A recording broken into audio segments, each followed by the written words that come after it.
With the TGMmini door closing meter, you can also easily measure the speed of any kind of sliding doors.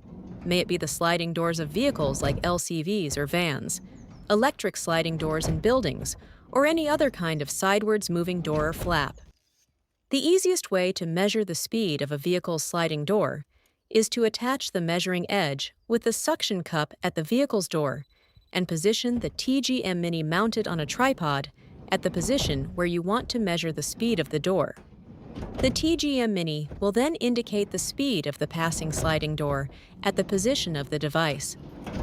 Alternatively, you can also attach the device to the vehicle's door and let it pass a bar with several measuring edges. That way, you can measure the speed of the door at different positions on the door's closing path.